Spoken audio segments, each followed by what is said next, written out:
안녕하세요. 오늘 정말 중요한 이슈를 가지고 저희들이 여름 특집 자담회를 개최하게 됐습니다. 우리 사회가 당면하고 있는 여러 가지 문제가 많지만 그중에 대표적인 문제가 인구 문제, 저출산, 고령화 문제가 아닐까 합니다. 작년에 합계 출산율이 0.78. 다른 국가에 비해서 왜 우리나라가 이렇게 출산율이 유독 낮을까? 저출산의 근본 원인은 무엇인지, 그리고 그동안 인구정책 방향성과 한계는 무엇이라고 생각하는지 오늘 세 분의 전문가 선생님을 모시고 이 문제에 대해서 저희들이 조명을 해보도록 하겠습니다.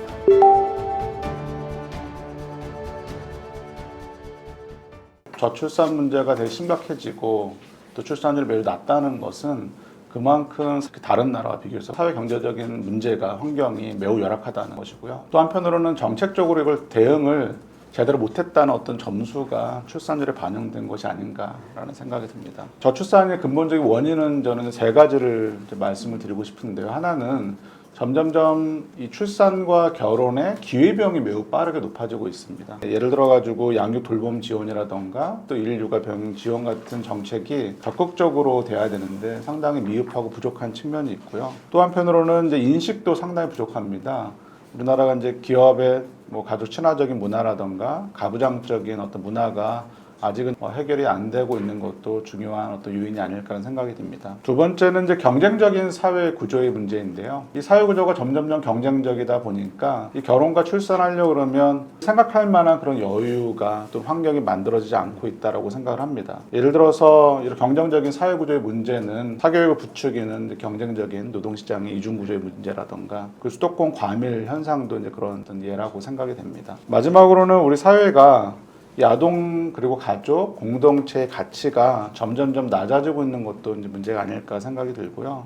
일단은 그 인구정책 방향은 그동안 이제 4차 기본계획에서는 모든 세대의 삶의 질을 높이는 것에 좀 초점을 두고 있습니다. 가장 비판을 많이 하는 것 중에 하나가 16년 동안 몇백조 원의 예산을 썼음에도 불구하고 왜 출산율이 개선되지 못하는가 이런 비판이 있거든요. 작년에 저출산 대응 예산으로 분류된 예산이 한 51조 원 정도 됩니다. 그중에 직접적으로 관련된 예산은 20조 정도 되거든요. 20조 원의 규모라고 하는 게 한 10년 동안 크게 변화가 없었습니다. 달리 얘기해서 우리가 쓴 돈은 많은 것처럼 보이지만 정말로 제대로 된 지원과 투자는 하지 않았다. 이런 부분들이 좀 한계라고 생각이 됩니다. 인구 감소는 서구 유럽 국가들이나 다 마찬가지로 산업화하면 다 줄어드는 거는 추세입니다. 연구원에서 진짜 젊은이들을 상대로 진짜 왜 애를 안 낳느냐라는 부분에 대한 이제 조사를 해봤더니 압축적으로 표현하면 내가 결혼해서 앞으로 살아갈 내 자식의 미래가 내가 사는 미래보다 더 행복해 보이지도 않고 좋아 보이지 않는데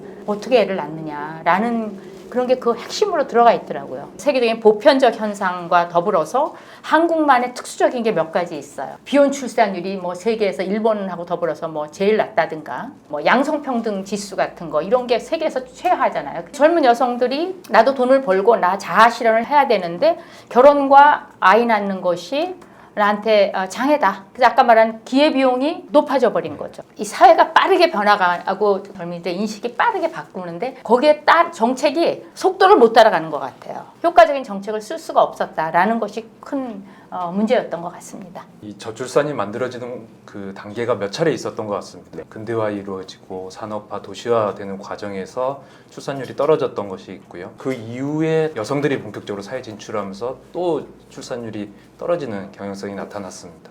보통 저출산 이야기하면은 2.1 대치 수준 이하를 의미하는데요. 2.1까지 올리자는 거냐? 저는 그건 아니라고 봅니다. 일단은 지금의 이 계속 이어지고 있는 저출산 추세를 좀 반전시키고 그것보다 조금씩이라도 나아지게 해주면 되는 것 아닌가. 그래서 사람들이 원하는 만큼 좀 출산할 수 있고 아이 키울 수 있는 환경들을 만들어주면 되는 거 아닌가 싶거든요. 근본적인 원인들에 대해서 조금씩이라도 우리가 개선해 나가는 것들, 그런 모습들이 참 중요하다고 생각을 합니다. 예를 들어서 신혼부부 주거 지원하지만 결국은 그 중에서 일부가 이렇게 당첨이 되는 거잖아요. 실제 당첨자 수가 달라지지 않았을 경우에는 과연 얼마나 효과가 있었겠느냐라는 부분이 있고요. 실제로 저출산 측면에서 이렇게 효과가 있으려면 주거 지원을 하더라도 어떤 형태의 평형이, 어떤 입지가 이런 고민들이 훨씬 더 많이 들어가서 보다 효과적인 정책이 나올 수도 있을 텐데 기존의 청년 세대, 저소득층 이런 대상으로 한 주거 지원 정책이 다만 저출산이라는 이름만 붙어서 정책으로 이렇게 들어와 있다 보니까 제대로 된 효과가 나타나지 않았다. 정책의 실패, 효과가 미진한 그런 부분이 계속된다면 앞으로 우리 사회가 과연 어떤 문제를 당면하게 될 건가. 그래서 미래에 만약에 이게 정말 개선되지 않으면 우리가 경험하게 될 그런 문제, 뭐 이런 부분에 대해서 한번 나눠봤으면 좋겠는데요.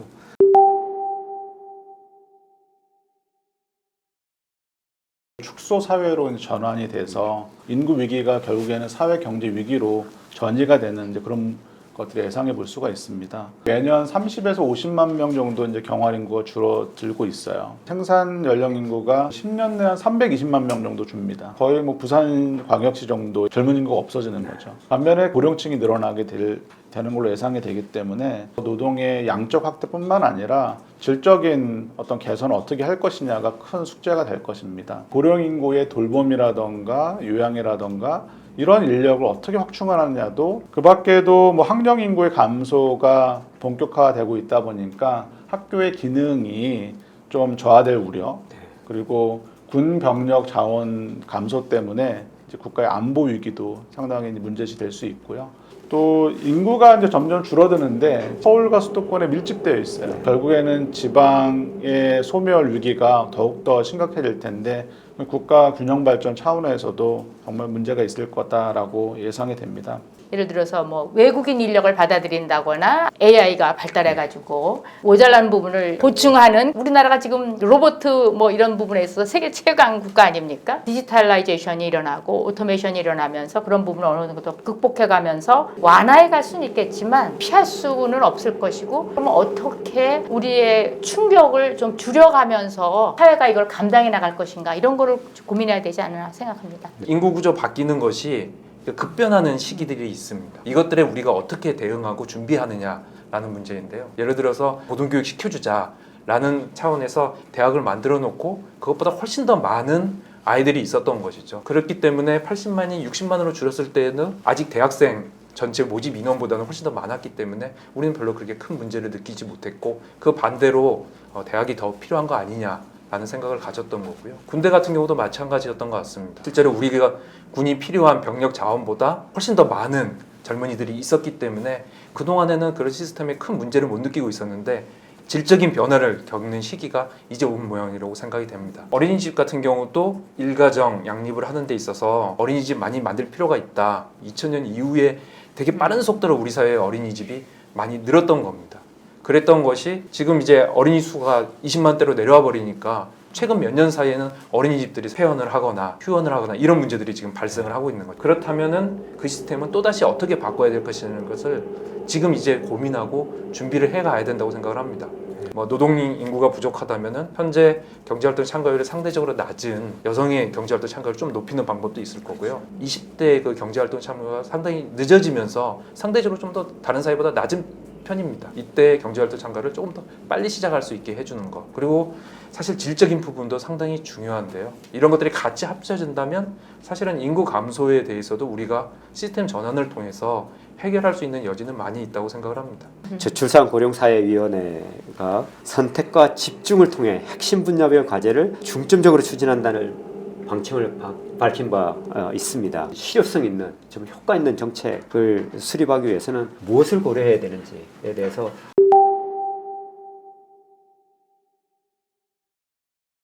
저출산 고령사회 상임위원으로 상당한 막중한 책임감과 사명감을 느끼고 있는데요. 가장 중요한 것 중에 하나가 이 양육과 돌봄의 환경을 제대로 만드는 게 가장 중요하리라고 봅니다.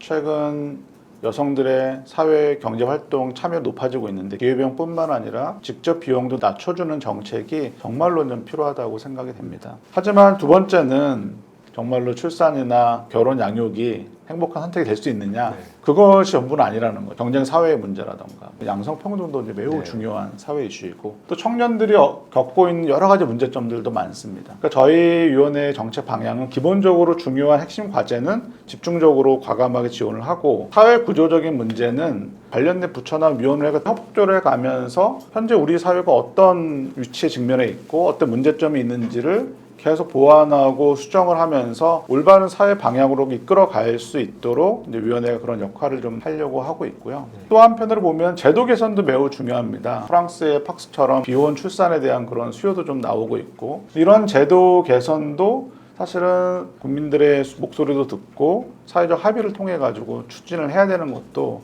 이 정책적으로 위원회가 해야 될 그런 문제라고 생각을 하고요. 최근에 저출산고령사회위원회에서는 여러 범부처 협의체를 만들었습니다. 인구정책기획단을 출범을 했는데요. 이 안에서 좀 더 확장적인 인구의 위기에 대한 정책을 이제 발굴하려고 하고요. 아무리 이런 정책을 써도 인식이 바뀌지 않으면 정책 효과가 크지 않을 거라고 생각을 합니다. 적극적인 인식 개선을 위해서도 위원회뿐만 아니라 정부가 좀 나서야 되지 않을까 그런 말씀을 드리고 싶습니다. 인구 줄어드는 거 좋은 거 아니야?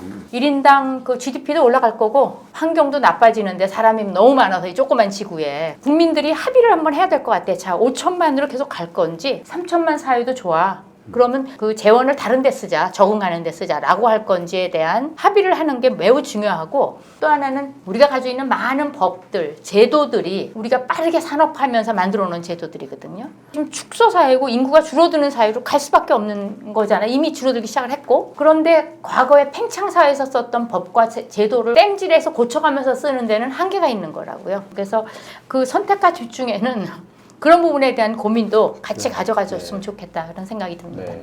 저출산 고령 사회에 대해서 사실 저는 두 개의 층위가 좀 다르다고 느껴집니다. 저출산 문제가 있고 그 다음에 일종의 이제 축소 사회로 가는 것이죠. 인구가 고령화되고 전체 연령대가 바뀌고 그러면서도 인구가 감소하는 이 사회에 우리가 어떻게 적응할 것인가. 저출산 문제가 이 둘 사이에서 왔다 갔다 하고 있다고 느껴집니다. 그러다 보니까 저출산 문제도 제대로 해결이 잘 안 되고, 그 다음에 우리 사회에 앞으로 어떻게 변화하는데 적응할 것이냐라는 문제도 잘 그동안에는 못 해왔다라고 생각이 들어요. 그 다음에 어떻게 보면 저출생, 이 인구 감소, 축소를 어떻게 해결해야 될 것이냐, 이 두 가지가 같이 고민이 될 필요가 있겠다라는 생각이 듭니다. 청년 세대에게 아이를 낳아라 라고 말하는 것이 아니라 그러니까 선택권을 준다는 것이 어떻게 보면은 이 청년 세대가 부모가 될 수 있는, 그래서 아이를 키울 수 있는 이런 역량을 키워주겠다라는 방향을 잡았다고 보여서 저는 방향성은 잘 잡았다고 생각을 합니다. 하나의 대안으로 이민정책의 인구수를 늘리는 데는 효과가 있지만 저출산 문제를 근본적으로 해결하기는 어렵다. 그리고 여러 가지 사회적 비용과 관련된 부분들도 있다. 라는 이슈도 제기되기도 합니다. 이민정책과 관련된 부분은 어떻게 생각하시는지, 그리고 이민정책이 효과적으로 추진되기 위해서는 어떤 부분을 고려해야 되는지에 대해서 좀 말씀을 주시면 좋겠습니다.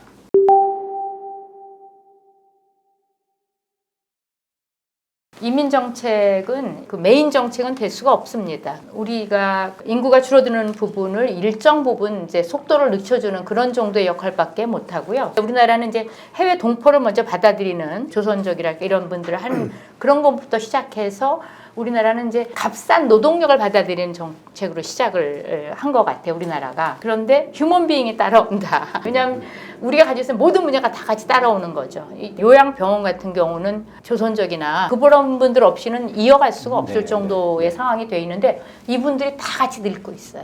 거기도 고령화된 사회예요. 예를 들어서 사람 구하려고 그러는데 60대 초반이면 굉장히 젊으신 거예요. 좀 더 개방된 이민 정책을 해야 되는데 문제는 우리나라만 이민 정책을 하는 게 아니거든요. 전 세계가 다 동남아시아까지 인구가 줄어들고 있는 상황에서 우리나라가 이민을 받아들이는 데 있어서 그렇게 경쟁력이 있는 국가가 아니라는 거죠. 좀 더 체계적으로 큰 계획을 세우고 얼마만의 인력이 필요하고 어떤 인력을 받아들이겠다. 요즘에 우리나라 외국인 학생들이 많이 오는데 그 학생들이라도 한국에 남아서 활동할 수 있게, 그리고 한국을 제2의 그 국가로 이렇게 만들 수 있게끔 그렇게 해줘야 되는데, 지금은 국제 결혼을 하는 그런 부인들이나 아니면 외국인 연수대를 통해서 온 분들이 한국에 남고 싶어도 그 이민 관련한 게 너무 까다로워요. 규정이 너무 높습니다. 저는 그 이민 정책에 대해서는 획기적으로 계획을 세워서 체계적으로 받아들이는 걸 해야 되고요. 인원위는 빨리 시작하면 시작할수록 좋겠다라는 생각을 하고 있습니다. 네. 외국인을 통한 그 인구 변화 두 가지 부분이 좀 나누어지는 것 같습니다. 뭐 예를 들어서 미국의 히스패닉들이 출산율이 좀 높고 독일의 뭐 터키계들의 출산율이 높은 이런 부분들이 있습니다. 기본적으로 그분들이 들어와서 출산을 하고 이게 도움이 되더라도 일단 시차 문제가 있고요. 실제로 그 아이들이 커가는 데 있어서 한 20년, 30년이 있어야지 그 효과가 나타나는 거기 때문에, 또 하나는 아직까지는 우리 사회에 들어와 있는 외국인들의 그 모습으로 봤을 때는 실제로 출산율이 내국인들하고 그렇게 크게 차이가 나지 않습니다. 아마 우리가 지금 더 본격적으로 외국인을 데리고 와야 될 경우에는 동포들보다는 아마 다른 말을 쓰고 훨씬 더 다른 외모를 지닌 분들을 모셔와야 될 경우들이 더 많을 겁니다. 이제는 그 시점을 고려하면서 고민하는 것이 지금 시점에는 좀 더 많이 필요하지 않을까 싶습니다. 그러면 가장 먼저 고민해야 될 것은 어떤 이민자를 받아들일 것인가 이 문제죠. 왜 이민자들도 와서 결국은 먹고 살아야 되잖아요. 네. 어떤 산업에서 어떤 직업의 이민자를 받아들일 것인가. 근데 이 문제는 인구 구조의 변화도 관련이 있고 또 산업 구조라든가 기술의 변화도 관련이 있습니다. 또 지역의 수요도 우리가 고려를 해야 되기 때문에 이런 걸 종합적으로 고려를 해서 그 이민자를 선택을 해야 될 것이고요. 두 번째는 그럼 얼마나 받아들일까? 이게 되게 중요한 이슈라고 생각을 합니다. 왜 그러냐면 가장 큰 문제가 국내 노동시장에 미치는 영향입니다. 실제로 본인이 속해 있는 그 직업 종에서 빼고. 대량 이민이 들어온다고 하면 사실은 쉽게 받아들이기는 쉽지 않을 거예요. 임금이 상당히 낮아질 수 있기 때문에. 그래서 이런 노동시장이나 임금에 미치는 연쇄적인 파급 효과도 우리가 충분히 고려할 필요가 있다라는 생각이 들고요. 세 번째는 국민 정서에 대한 대응도 좀 필요한 것 같습니다. 요즘에 논의가 되는 걸 어떤 경우에 보면 이 저출산 문제 해결하기 위해서 무조건 갈 방향은 이민밖에 없다. 이렇게 말씀하시는 분도 계시더라고요. 모든 나라가 이민으로 인해서 여러 가지 부작용을 겪고 있거든요. 이런 장단점에 대해서 충분히 공감을 하고 이야기가 돼야 됐는데 아직 그런 논의는 충분히 이루어지지 않은 것 같고 우리나라만 이민정책을 하는 게 아니거든요. 모든 나라가 이민정책을 쓰는데 그 나라들이 항상 주장하는 건 뭐냐면 이제는 우리가 외국에 우수한 인력을 끌어들이겠다. 막 그런 거죠. 그럼 서로 경쟁을 하는 거예요. 모든 나라가. 한국도 거기에 이제 껴드는 거죠.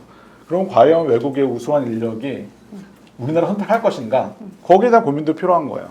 국책 연구기관들이 26개 기관들이 있는데 이 연구기관들이 이 인구 문제를 해결하기 위해서 여러 가지 정책 연구들을 많이 하는데 이 저출산 그다음에 고령화 정책을 위해서 다양한 연구를 수행하는데 앞으로 어떻게 이 연구기관들이 공헌할 수 있을 것인가에 대한 말씀을 주시면 좋겠는데요.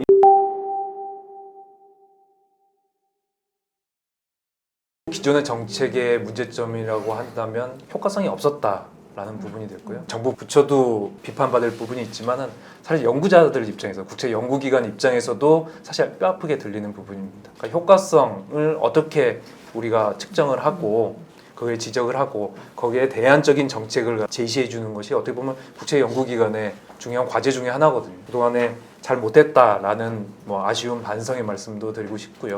이제는 좀 제대로 좀 해봐야 되지 않을까라는 정도 말씀드리고 싶습니다. 우리 국책연구원이 연구 관련한 연구를 이렇게 다 찾아봤더니 다 이렇게 비슷한 그런 연구만 하고 있더라고요. 이를테면 보건사연구원은 이제 복지와 연관된 걸 한다거나 인구 문제는 인구라는 숫자로 하나 나타나지만 그 안에 경제, 사회, 문화 다 들어가 있는 거잖아요. 그래서 저는 여러 방법으로 통섭적으로 보는 그런 연구를 좀 꼭 좀 해주십사라는 게 있고요. 또 하나는 국책연구기관이기 때문에 이제 정책 연구를 많이 하는데 사실은 애를 낳고 결혼하고 이러는 거는 지극히 개인의 의사결정의 문제잖아요.